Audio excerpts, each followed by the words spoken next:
Alright everyone, thanks for joining, and this is our first reaction video for the It's Not What You Think podcast to, all the creepy TikToks that they're trying to keep us from watching. Whether it's creepy or, whether it's enlightening, we're going to check it out. So here we go.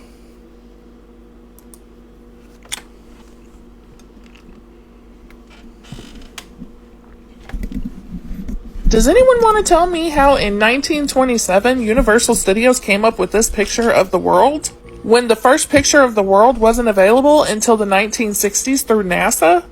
Almost 40 years later, how did Universal Studios know that this is what the world looked like? Especially from space when we hadn't been to space yet. Does anyone know? Anyone want to guess? Big surprise. A little predictive programming there. He couldn't eat our food, couldn't eat all our food, but eventually over a period of time, he had food in the craft, which they later recovered for him. And they're pellets, that he would eat these pellets, and they would melt. As soon as they got into his mouth, they would melt. And that's another thing the doctors couldn't understand was, we tried them, they didn't melt in our mouth. Something about the saliva or the enzymes in Eva's mouth that immediately reacted with these food pellets. But he survived on these food pellets, but eventually they ran out. And now they had to figure out what kind of food he could eat. And they did. They found vegetables, certain types of vegetables. I don't remember the vegetables, but there were certain vegetables and fruit that he could eat and could survive on. And he could survive on our water. But eventually, he succumbed to something, and I'm not sure. In 1952, when he died, they figured out why. Yeah, I'm not so sure I believe all that bullshit. Lots of psyops within psyops, bunch of disinformation out there, but could be. He said, and folks, it's not a conspiracy or a theory when the people behind it are telling you out loud what they intend to do. He heads up this World Economic Forum. They meet yearly in Davos, Switzerland, as you mentioned. But 2030 has been laid out by these great resetters like Klaus Schwab as a pivotal year for their agenda. Why is 2030 such a big deal for them? Yeah, well, I think Sam could speak a little bit more to this, but my initial thoughts for me is, they've got a plan. But, if you look at everything that's going to happen, the writing on the wall, so to speak, it really points towards that being more so a 10-year plan as opposed to something they could just do right away. One of the things that we've discovered as we've been covering this topic the last 4 or 5 years is these guys are master psyops individuals. Mass psychology. They're masters at figuring out what they have to say, what narrative they have to push, what lever they have to pull to get everybody on board with their ideas. Right. And they understand that it's going to be a long process, and it's going to probably resonate with the younger generation, which is why, him being 30, me being 28, we're so passionate about this because, we got to stand up. We can't just allow our generation to be taken hostage by ideologies that not only hurt Scripture, not only hurt the teachings of Jesus, but also hurts our personal freedom. So I do believe that's kind of the famous saying is by 2030 you will own nothing and you will be happy. You will own nothing and you will be happy. That's straight from the horse's mouth, from the World Economic Forum. That's the motto. That's the theme of the Great Reset. So the World Economic Forum released, I believe it's a 2-3 minute video where it made some predictions, critical predictions by 2030. Unfucking real. One of the main key thing is you will own nothing and you will be happy. And it's interesting. There's a man who's smiling. He's very peaceful. He's calm. He's got this really bright grin. And with the caption of "You will own nothing and you'll be happy." Well, how does that work in their view? You will own nothing yet you'll be happy. What does that exactly mean? So they believe in a shared economy, meaning that everyone's going to rent out things, right? So a lot of individuals who criticize people like us who say that's not a good thing. They're saying, well, what if it's a world where it's a lot like Uber, where people don't own their cars, they take an Uber. But my counter argument to that is, well, the Uber driver owns the car, so there's got to be some people who own something. And so if we don't own anything, then well, who will? Digital ID, which you mentioned, Daniel, and digital currency, two concepts that are also very central to the Great Reset agenda. The digital currency, you can see the seeds for that being laid right now. And digital ID as well. Vaccine mandates, I think, were a step in that direction during COVID. Right. How far down the line are we towards a digital currency, number one, and perhaps even digital ID? Yeah, so in regards to CBDC, which stands for Central Bank Digital Currency. So what that is, you may have heard Bitcoin, DeFi, right? Decentralized finance. Bitcoin, Ethereum, these are blockchain technology-backed currency, which in essence could be a good thing. What the government and the central banks are trying to do around the world is harness that technology to then be able to create a centralized form where all transactions, whether it's made online when you go to the store or you go shop on Amazon, could be thoroughly monitored, it could be recorded. So the central banks want to design this, and typically they always seem to have a good reasons as to why. They have a list of good reasons. Hey, here's why this is going to be amazing. It's going to make transactions efficient, be less costly. We can do cross-border transaction, which actually feeds right into the narrative of eliminating sovereignty borders and making really the world one government. But the central bank digital currency, CBDC, the threat of that, it has actually really good ties to the digital IDs because they want to give you money, or they want people who deserve, based on their standards, to have control over their money. So if they don't like what you did or didn't like what you said about them, they can shut your money down or put an expiration date on it and say, hey, your money is only good for the next 30 days, spend it wisely, and just completely shut your account down. And we've seen what happened in Canada with the trucker protests, donations, closing like that, and they're taken away. Well, to give you an update, it was one of the first things the Biden administration started working on and developing when he first got in office. Literally one of the first initiatives was we got to develop this thing, and the digital currency, the centralized a cashless society seems to be the end game. And not only that, but as Sam said, it is control. But I believe the primary reason why they're wanting to roll this out so quickly is to create a global economy, a globalized economy, because that's really the step right before a globalized government. Now, some very powerful global players led by the World Economic Forum and with the enthusiastic backing of some Western leaders, major corporations, and the UN are openly promoting this radical transformation of society. Man. 2030. The Great Reset. Klaus Schwab. What an elite trust fund piece of shit. Honestly, I can't even go into it right now. I can't stand these elite trust fund dorks. One of the things that I learned from whistleblowers from the cabal itself is that they have to work within something they call the rules. And this is very, very important. Revelation of I really method. want to make sure that this gets into the film. That's the main rule. The rules are a body of spiritual principles that they must follow in order to be allowed to exist. Now, what do I mean by allowed to exist? I mean that they are aware that there are benevolent forces that will prevent them from achieving their goals unless we give them permission to enslave us. Now think about that. Well, I didn't give them permission. So why did they put this plan for 3 world wars on display in a book that's hanging there open behind glass in the British Museum Library of London? And those 3 world wars that they're outlining are exactly World War I, World War II, and the war on terrorism.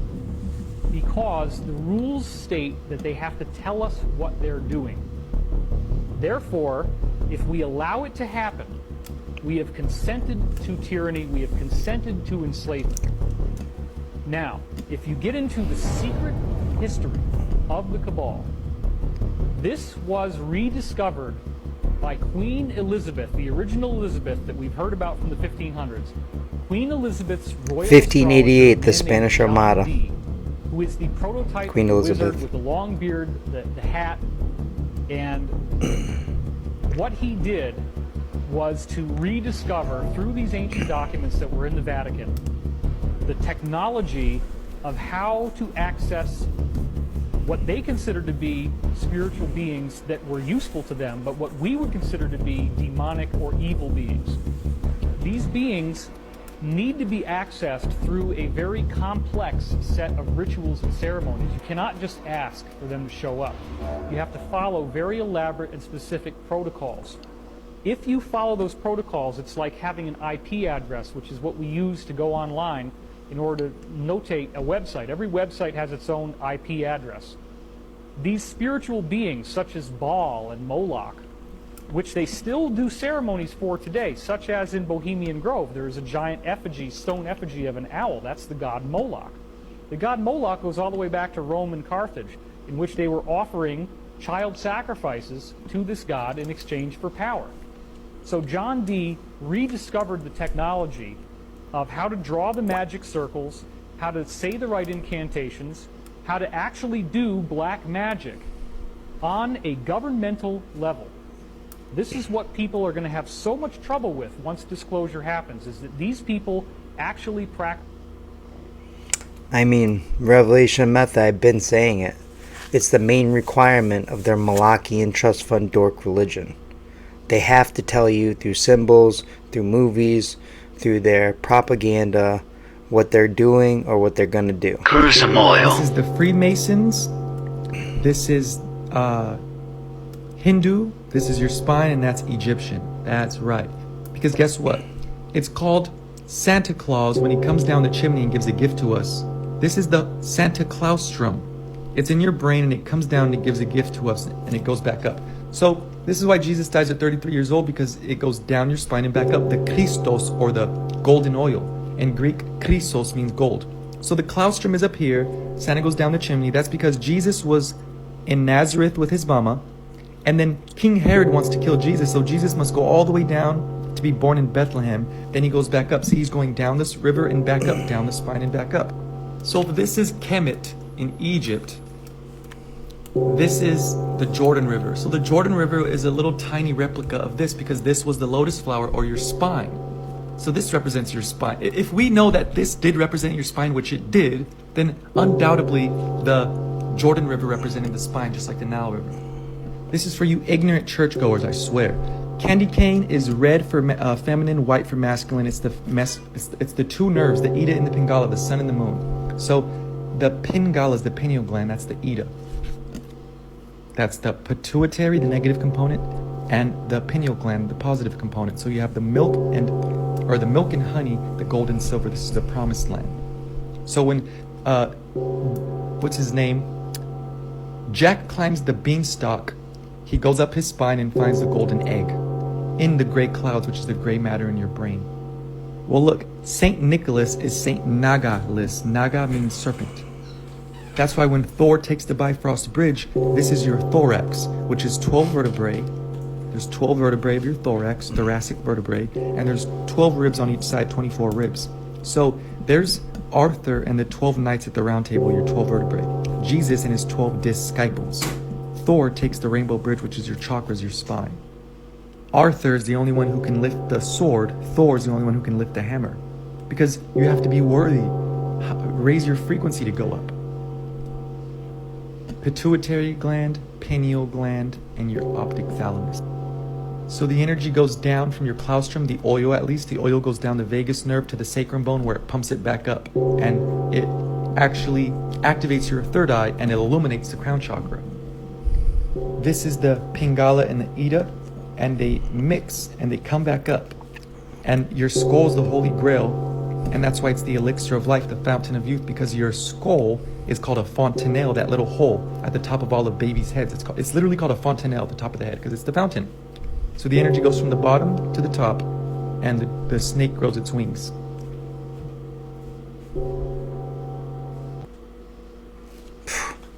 That was some heavy shit there. Tell me what you guys think about that one. I don't really know what to say about that. Pretty freaking interesting though. One thing's for sure, they lie about everything, and they've hijacked all ideas.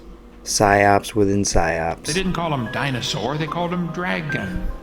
The word dinosaur wasn't made up till 1841. It's a brand new word in the dictionary. I got some old dictionaries and looked for the word dinosaur. Even in 1891, the word was not in the dictionary.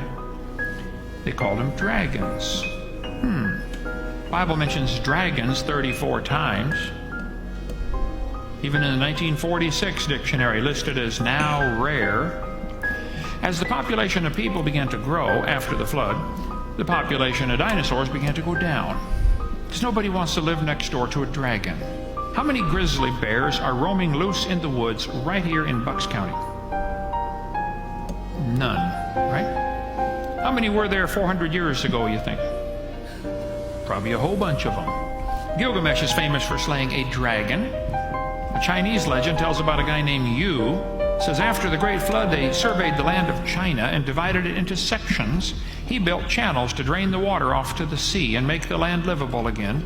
Many snakes and dragons were driven from the marshlands. This piece of pottery from Egypt shows two long-necked dinosaurs. Why would they put dragons and dinosaurs on different pieces of pottery that are found from ancient civilizations? What are these dragons? And the Bible talks about a fiery flying serpent. What is this? Herodotus in 400 BC reported the fiery flying serpents. You might want to read that story sometime. The fiery flying... Anyway, in the book of Job, it talks about out of his mouth, Leviathan, go burning lamps and sparks of fire leap out. Out of his nostrils goeth smoke. Alexander the Great reported dragons when he conquered part of India. Saddam spent a fortune rebuilding the ancient city of Babylon. On the ancient Babylonian walls, which they rebuilt, they found carvings of lions and dragons. This is from 600 BC. How would they know about dragons in 600 BC? Some were still alive, still lived with man. Why would they put dragons on the walls of the city, the Ishtar Gate in Babylon? It's over there right now if you want to go see. The Ishtar Gate. The wife of Moloch is Ishtar. Really look into that. That's pretty crazy when you realize that the devil is just a construct and the real bad guy is Moloch and Ishtar.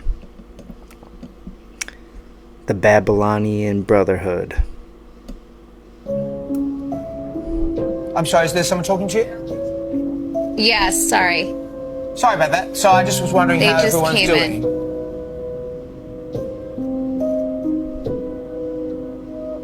Hello, Courtney. Have we lost you? Malfunction. All right. It looks like Courtney doesn't really want to go there with that question. So I just was wondering how everyone's doing. Uh-oh. She's repeating. Hello, Courtney. Have we lost? Clone? What do you think? Oh, man. I love these ones. So interesting. What do you think's going on there? Let me know. Let me know in the comments.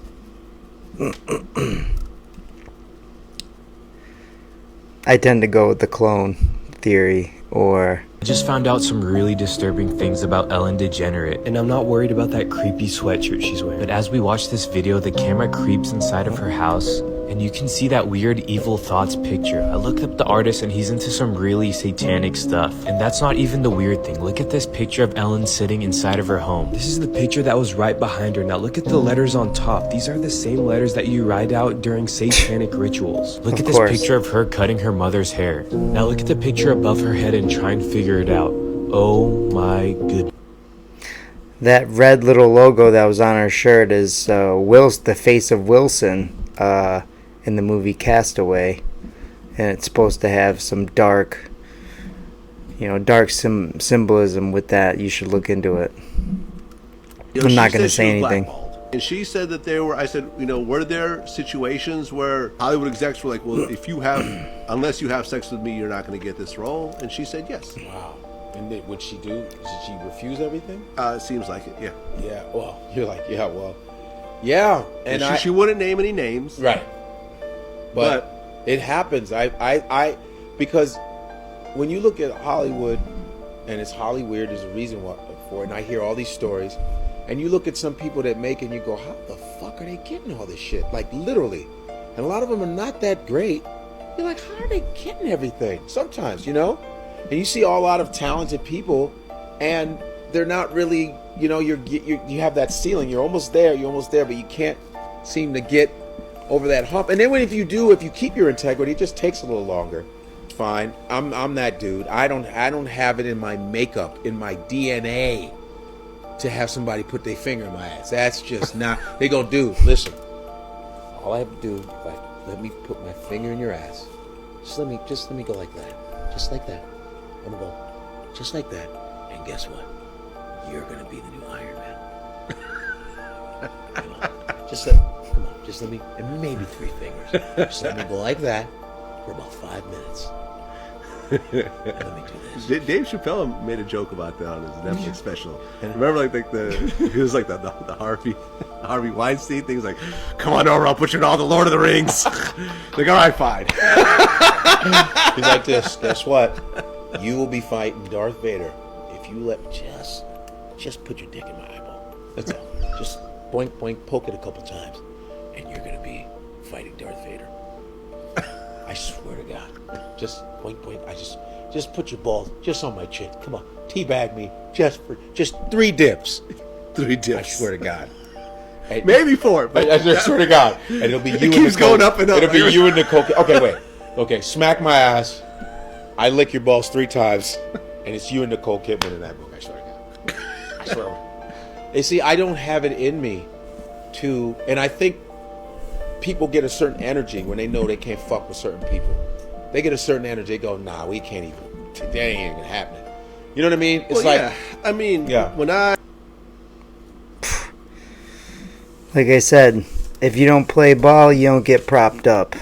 So think about all the stars and all the celebrities that you worship and all the people that get real big real fast. Did they take a deal? Did they make a deal? Like the Little Mermaid, Ariel, to get what she wanted? Exposes Mark Zuckerberg live on television. Okay, you want to take off the hoodie? No, I never take off the hoodie. I know you don't. What's with that? There's a group of women in the audience that wish you would. No. Girls? Whoa. Maybe I should take off. Take off the Go hoodie. ahead. That's a company hoodie. We print our mission on the inside. What? Look at that. Making the world open and connected. Stream graph platform and this weird symbol in the middle that is probably for the Illuminati. Probably. Definitely the Illuminati. Definitely. We all know the story of Facebook is bullshit. Complete fabrication. Came out the same day the CIA stopped their little deal.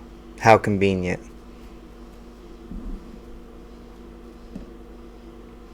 Tell me what you guys think in the comments. Agent Smith effect. If you're talking to somebody like a friend or a family member about what you saw on TV, everybody's having a great conversation about it. But as soon as you stop and talk about is 9/11 a conspiracy or what they're putting in our food is poison, all of a sudden that person will then change and they'll almost become like a prison guard to stop you from talking about those topics. It's like this matrix programming takes over their body. Man, is that so true or what? These are called black belt conversations and people just can't have them. They just can't have them. They break down. They get all triggered. They start defending people they don't know. It's absolutely ridiculous.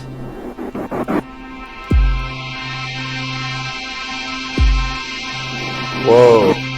Well, we have we're in a very good position to talk about what's going on in the job market. We work with a lot of Fortune 1000 What the heck? and we get a good pulse on what. Blink, bitch! That cat was doing the moonwalk.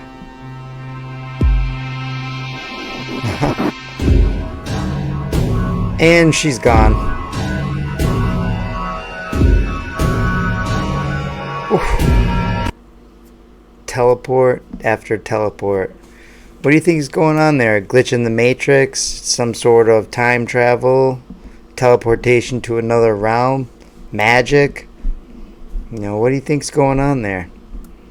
I tend to think, I don't know what the heck's going on Jesus there. Christ, the Adam and Eve video. I watched a video on that this morning. There could be a time where the magnetic poles actually shift. This is science. They say that the last one was like 778,000 years ago, and we're like This is science. years overdue. But the Adam and Eve story, the theory of that is that it happens in cycles of 6,500 years, and that it's a 90-degree flip but 6 days later, or on the 7th day, it corrects itself. Planet flips. Correct. It's a planet flip 90 degree, and that because of it, the Earth essentially doesn't stand still. The sun will be basically stay in the same spot, causing These heating fucking like we've never scientific theories experienced. that can't and be that the proven. wind and the waters continue with their momentum, because essentially the wind travels at approximately 1,000 miles an hour at the equator. So the theory is that when that event happens, it's going to be cataclysmic.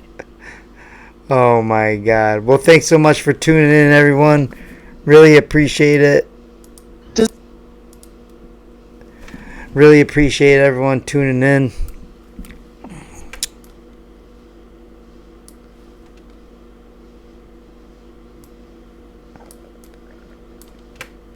And I will see everyone soon. Please check out the It's Not What You Think podcast on YouTube, and it'll be on Spotify soon. And you know, hey, stay the course. You know, don't be afraid to have black belt conversations with your friends. 100%. Take care. Much love. God bless.